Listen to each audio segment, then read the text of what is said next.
First option इसमें लिखिएगा short.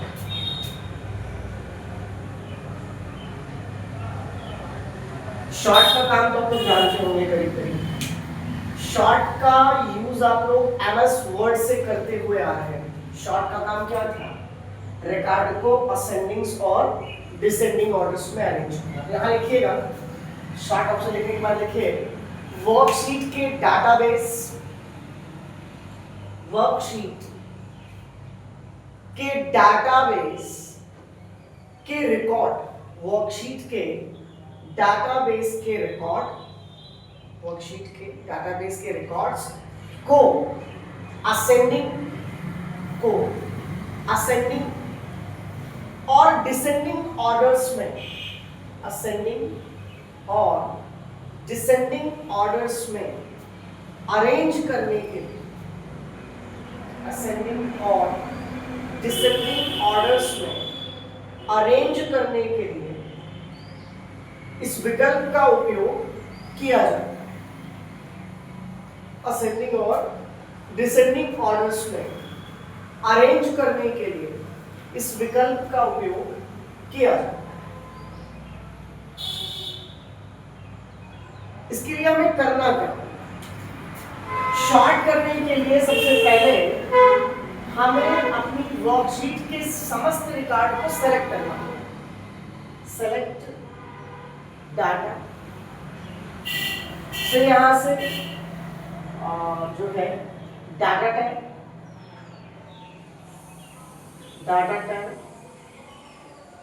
फिर डाटा टाइप से शॉर्ट एंड फिल्टर ब्लॉक, और फिर यहां शॉर्ट, और फिर यहां असेंडिंग एंड डिसेंडिंग। यदि हम असेंडिंग पे क्लिक करेंगे तो ये आपके डेटा को बढ़ते हुए क्रम, आरोही क्रम मीन्स बढ़ते हुए क्रम में अरेंज, बढ़ते हुए क्रम में व्यवस्थित करेगा अगर आप असेंडिंग का इस्तेमाल करोगे। और अगर आपने मान लीजिए डिसेंडिंग का चयन किया तो ये अवरोही, अवरोही मीन्स घटते हुए क्रम,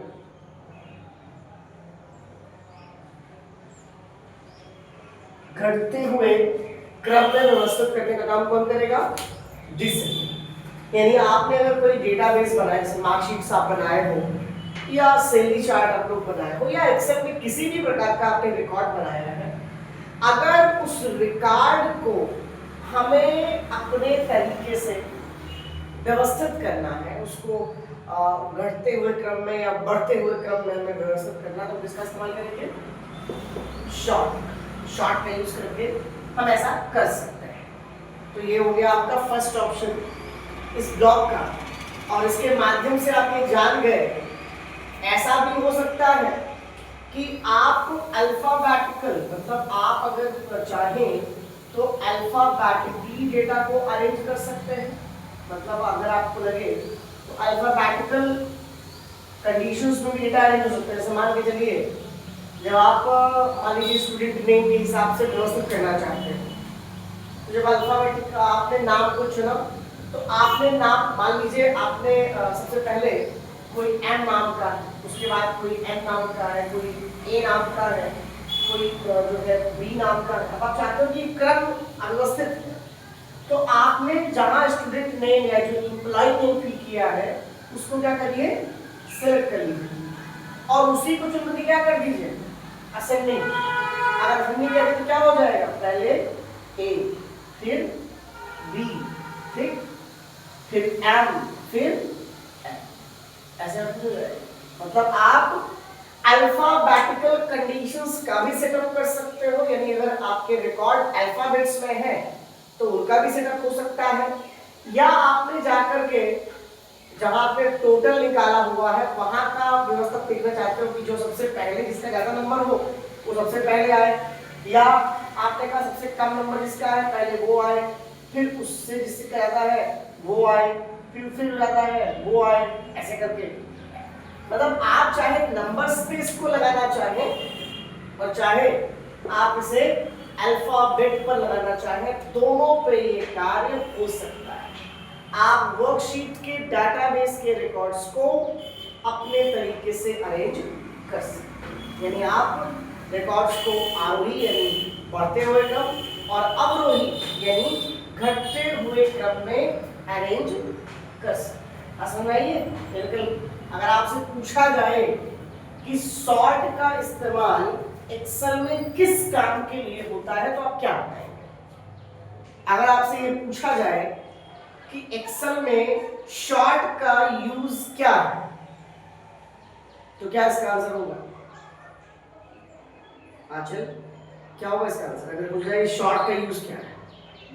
बढ़ते हुए डेटा को अरेंज करना, डेटा को व्यवस्थित करना, डेटा को या तो बढ़ते हुए क्रम में व्यवस्थित करना या घटते हुए क्रम में व्यवस्थित करने का काम कौन करता है? शॉर्ट। अगर आपसे कोई पूछे कि क्या हम लोग सिर्फ नंबर पे ही ये काम कर सकते हैं?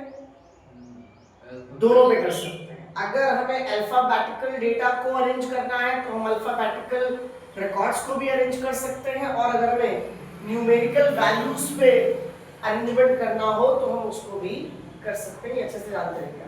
ठीक है। दूसरी चीज क्या है? फिल्टर। अब नंबर दूसरा ऑप्शन डालिएगा, नंबर 2 फिल्टर। नंबर 2 ऑप्शन डालिएगा फिल्टर। आखिर ये फिल्टर होता क्या है? आपने जैसे आपको ये बताया भी गया होगा फिल्टर्स के बारे में। फिल्टर पहले भी आपको मिला हुआ है। फिल्टर का काम अगर हम शब्द की बात करें तो उसका काम है पृथक्करण करना, मतलब फिल्टर करना। और पृथक किसको करना? आपके वांटेड रिकॉर्ड्स को फिल्टर करना। मतलब आपको जैसे आपने बहुत सारे रिकॉर्ड बनाया है, उस रिकॉर्ड में से आपको कुछ रिकॉर्ड की ही आवश्यकता है, कुछ रिकॉर्ड की ही आवश्यकता है, सारे रिकॉर्ड की आवश्यकता नहीं है। तो जिस रिकॉर्ड की आपको आवश्यकता है उस रिकॉर्ड को आप अलग कर सकते हैं। किसके माध्यम से? फिल्टर के माध्यम से। जैसे मान के चलिए आपने एक मार्कशीट बनाई है, उसमें बहुत सारे बच्चों के विवरण है। कुछ बच्चों ने अच्छे नंबर प्राप्त किए तो वो फर्स्ट डिवीजन में आए, आपने डिवीजन वगैरह निकाला ही। तो कुछ बच्चों के नंबर फर्स्ट डिवीजन में आए, कुछ बच्चों के नंबर सेकंड डिवीजन में आए, तो आपने डिवीजन निकाल के रखा कि भाई 5 बच्चे जो है वो सेकंड डिवीजन के हुए, 10 बच्चे मान लीजिए फर्स्ट डिवीजन के हुए, 10 ही बच्चे मान लीजिए थर्ड डिवीजन के हुए, और कुछ बच्चे मान लीजिए फेल। तो अगर मान लीजिए आपको डिवीजन्स निकालना पड़ जाए, जैसे आपको चूंकि अभी तक तो आपकी मार्कशीट में ये सारे रिकॉर्ड एक साथ 20-25 बच्चों का रिकॉर्ड एक साथ दिख रहा है, उसमें से आपने ये कहा कि जितने बच्चे फर्स्ट डिवीजन के हो वो अलग हो गए। तो आपका रिकॉर्ड क्या है? आप फिल्टर किसको करना चाहते हो? जो फर्स्ट डिवीजन के बच्चे हैं वो अलग हो। या आपने कहा कि अच्छा जो थर्ड पाए हैं वो भी अलग हो जाए, या जो फेल हुए हैं, मतलब हमारी शर्त, हम अपने शर्तों के आधार पर, हमारी जो शर्त होगी उस शर्त के हिसाब से हम फिल्टर अप्लाई कर सकते हैं, और ये फिल्टर का विकल्प आपके संपूर्ण डेटाबेस से उन रिकॉर्ड्स को अलग कर देगा जिन रिकॉर्ड की आपको आवश्यकता है। ठीक है, तो ये लिख लीजिए फिल्टर में वर्कशीट के डाटाबेस, वर्कशीट के डाटाबेस के रिकॉर्ड, वर्कशीट के डाटाबेस के रिकॉर्ड्स, वर्कशीट के डाटाबेस के रिकॉर्ड को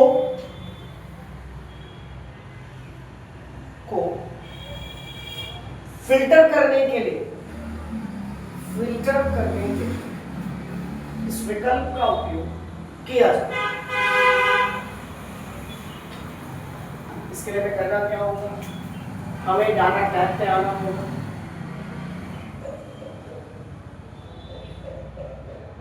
शॉर्ट एंड फिल्टर ब्लॉक पे क्लिक करना होगा। फिर हम लोग फिल्टर पे क्लिक करेंगे। तो फिल्टर के बाद हम लोग कंडीशन अप्लाई करेंगे, जो भी हमारी कंडीशन होगी उसके हिसाब से आपके रिकॉर्ड्स फिल्टर हो जाएंगे और आपको वह रिकॉर्ड प्राप्त होंगे जिनकी आपको जरूरत है। यानी आप संपूर्ण रिकॉर्ड में से, संपूर्ण डेटाबेस में से वांटेड रिकॉर्ड्स को अलग करने का काम कर सकते हैं। ये फिल्टर के ऑप्शन से होता है।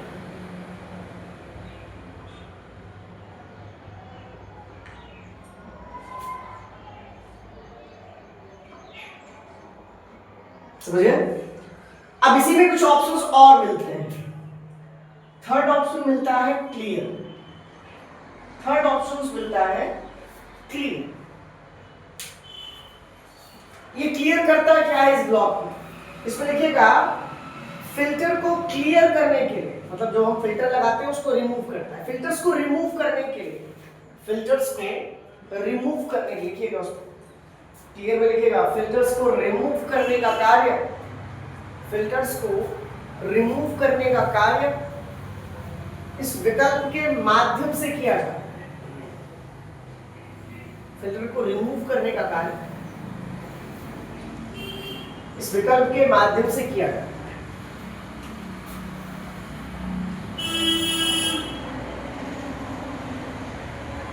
और फोर्थ ऑप्शन है रीअप्लाई। रीअप्लाई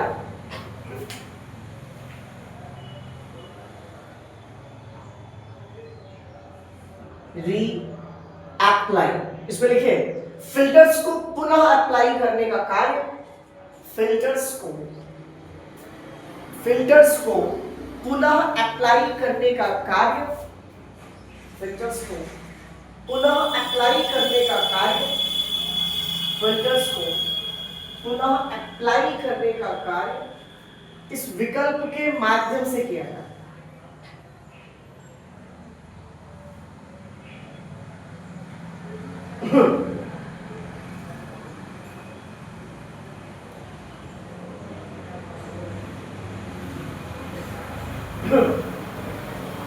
का कार्य इस विकल्प के माध्यम से किया जाता है। अब इसका पांचवा ऑप्शन डालिए एडवांस फिल्टर।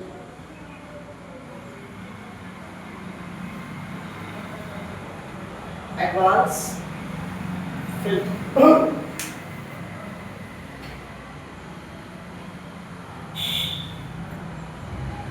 एडवांस फिल्टर इसमें लिखिएगा वर्कशीट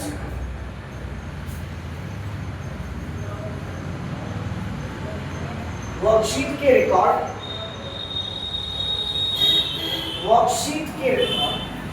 पर एडवांस फिल्टर अप्लाई करने के लिए, पर एडवांस फिल्टर अप्लाई करने के लिए इस विकल्प का उपयोग किया जाता है।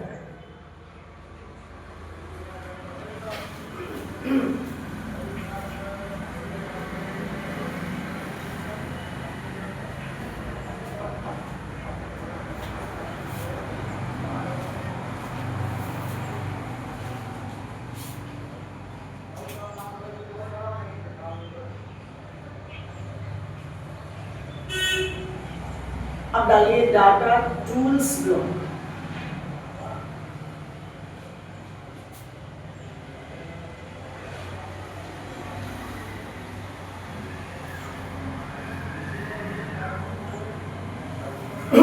पहला ऑप्शन टेक्स्ट टू कॉलम, नया ब्लॉक स्टार्ट हुआ है डाटा टूल्स ब्लॉक और इस ब्लॉक का फर्स्ट ऑप्शन है टेक्स्ट टू कॉलम।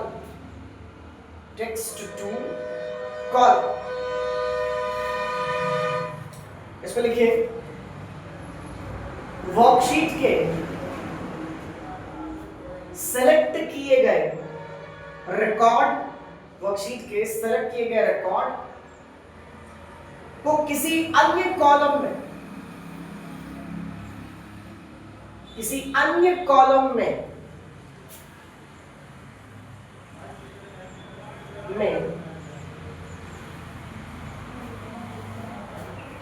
में रखने के लिए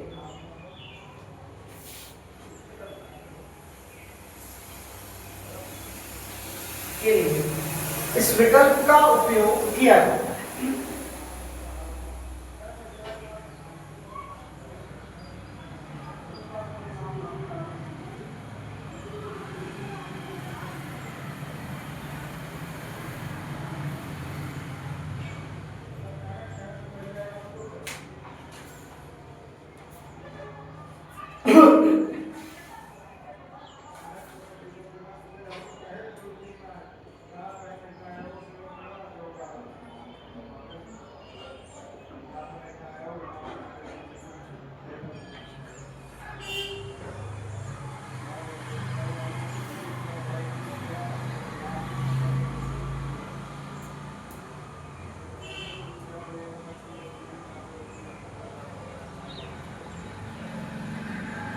ये पूरा विवरण, पहले हम इस डेटा को मूव करना चाहते हैं और इसमें कॉपी करके पेस्ट होगा मान लीजिए आपने सिलेक्ट किया डेटा को, डेटा टैब पे गए, डेटा टूल्स ब्लॉक पे गए, टेक्स्ट टू कॉलम पे गए, तो उसने कहा कि आपको क्योंकि 2 बार नेक्स्ट करना होगा, 2 टाइम नेक्स्ट।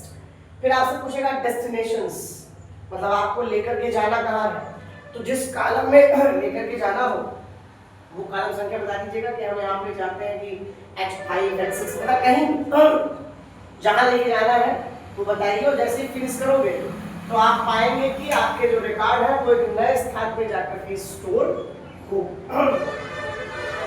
आपके रिकॉर्ड एक नए स्थान पे जाकर रख दिए गए, मतलब जहां है वहां तो रहेगा, जहां है वहां रहेगा ही और नए स्थान पे भी ये चला जाएगा। तो ये प्रक्रिया जो है वो टेक्स्ट टू कॉलम की है, टेक्स्ट टू कॉलम।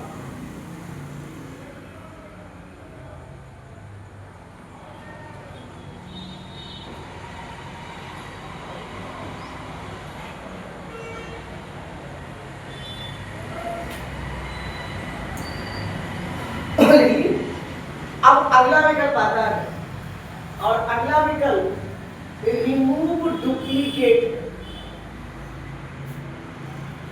अगला जो ऑप्शन है इस ब्लॉक का सेकंड वो है रिमूव डुप्लीकेट। ये करता क्या है वास्तव में? इसके शब्द में लिखा हुआ है कि ये डुप्लीकेट्स को रिमूव करेगा। डुप्लीकेट्स क्या? डुप्लीकेट का मतलब जो एक से अधिक बार इस्तेमाल किए गए हैं, मतलब जो एक से अधिक बार आए हैं, तो एक को छोड़ करके जो बाकी दूसरा है वो क्या है? डुप्लीकेट। जैसे मान लीजिए कोई एक बार कोई नंबर आ गया 15, यहाँ पे 16 है, फिर यहाँ 15 है, फिर यहाँ 12 है, फिर यहाँ 16, तो उसका मतलब क्या हुआ? इसमें कुछ कुछ वैल्यू क्या है? डुप्लीकेट्स। कौन कौन सी वैल्यू? जैसे 15 डुप्लीकेट्स, एक ये, एक 16 ये डुप्लीकेट्स है, तो बाकी 15 एक, 16 एक, 12 एक, ये सिंगल वैल्यू है। बाकी इसमें जो डबल बार आई है वो क्या हो गई? डुप्लीकेट्स है। तो कभी कभी ऐसा एक्सेल की सीट में होता है। एक्सेल की सीट मान लीजिए आपने बनाई है और एक्सेल की सीट में बहुत बार ऐसा है कि बहुत सारे रिकॉर्ड डबल बार आए, तो आप ऐसा चाहते हैं कि हम ऐसा करें, अब हम खोज नहीं पा रहे हैं कि कहाँ कहाँ डुप्लीकेट्स है, तो हमने पूरे रिकॉर्ड का सिलेक्शंस कर लिया और आकर के कह दिया कि डुप्लीकेट वैल्यू रिमूव हो जाए। जब आप इस विकल्प पे आ जाओगे तो क्या करेगा ये? आपके सारे डुप्लीकेट्स रिकॉर्ड्स को ये रिमूव कर इसमें लिखी रिमूव डुप्लीकेट्स। वर्कशीट के संपूर्ण डेटाबेस में से, वर्कशीट के संपूर्ण डेटाबेस में से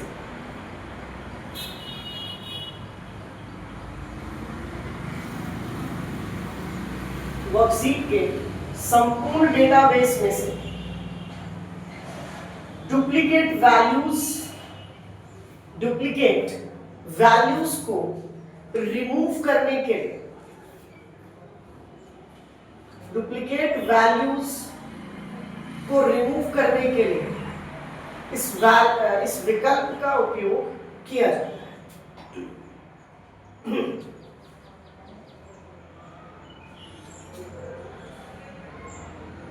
करने के लिए इस विकल्प का उपयोग किया है। इसके लिए करना क्या होगा, डायग्राम सेलेक्ट डायग्राम, फिर आपने डाटा टैब, फिर आपने डाटा टूल्स ब्लॉक, फिर आपने रिमूव डुप्लीकेट, और जैसे ही आपने रिमूव डुप्लीकेट्स पे क्लिक किया तो आप पाएंगे कि यहाँ पे सिर्फ डबल वैल्यू जितनी आएंगी वो सब हट जाएंगे। आपको मिलेगा 10, 11, 12 और 20 और 25। मतलब आपको सिर्फ सिंगल वैल्यूज मिलेगी, बाकी जितनी भी डबल डबल वैल्यूज है वो सब हट जाएंगी। जैसे 11 यहाँ तक कट जाएगा, 12 जो है सिंगल बार आया है, 10 यहाँ तक कट जाएगा, 10 यहाँ का भी कट जाएगा, 10 यहाँ का भी कट जाएगा, फिर 20 ये बचेगा, 20 ये कट जाएगा, 25 सिर्फ सिंगल बार आया तो ये बचेगा, 20 यहाँ आ चुका है कट जाएगा, ये भी मतलब ये बचेगा, ये बचेगा, ये बचेगा, फिर ये बचेगा, और ये वैल्यू आप देख रहे हो 10, 11, 12, 10, 11, 12, 20 और 25। जो राइट है वो बचेंगे जो सिंगल वैल्यूज है, और जो डबल इंक्रीज हुई है वो क्या हो जाएंगे, ये रिजल्ट आपको ऐसे मिलेगा। ठीक है, तो आपने अपनी वर्कशीट में जितनी भी डबल डबल वैल्यूज इस्तेमाल की हैं वो सारी की सारी डबल वैल्यूज क्या हो जाएंगी, रिमूव। क्योंकि रिमूव डुप्लीकेट्स का काम यही होता है। डुप्लीकेट का मतलब अगर एक से अधिक बार को इस्तेमाल किया गया है तो वो क्या है, डुप्लीकेट वैल्यू है, और डुप्लीकेट वैल्यूज को रिमूव करने का काम ही आपका रिमूव डुप्लीकेट्स करता है। ठीक है, तो कुल मिलाकर के इतने विकल्प आज हमें एक्सेल में प्रैक्टिकल करने हैं। ठीक है, तो चल करके इनका आप लोग प्रैक्टिकल करेंगे। ठीक है, बाकी के सारी क्लासेस जो है वो कल वाली क्लास में रहेंगे ऑप्शंस।